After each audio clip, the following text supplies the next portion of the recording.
Tunahudumia watu wetu wa Embu County.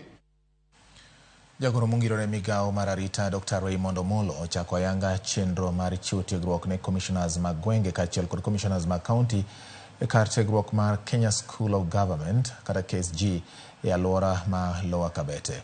Omollo olero ni sirikal koro ikore mar kelo lokruok ne apisas mag sirikal mar neno ni chenro mag piny owacho chopo kare. Olero ni apisago nyaka ne ni tudruok mora mora e kindgi kod jopiny obedo kod weche mogen kaachiel kod winjruok makare. This is a path that we have purposely chosen to undertake, knowing that the dividends to be obtained will greatly transform public service delivery.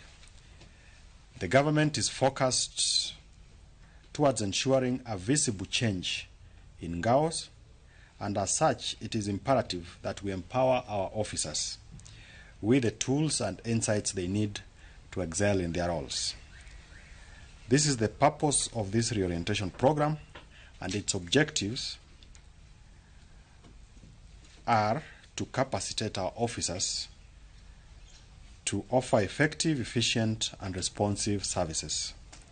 We have to ensure that every interaction with Mwananchi is marked by timeliness, credible information, and a genuine understanding to the needs and concerns of the respective individuals.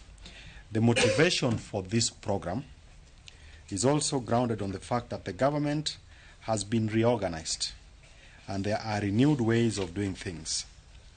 First, the government is progressively accelerating the implementation of visionary blueprint on socio-economic empowerment and inclusive prosperity under the bottom-up economic transformation agenda.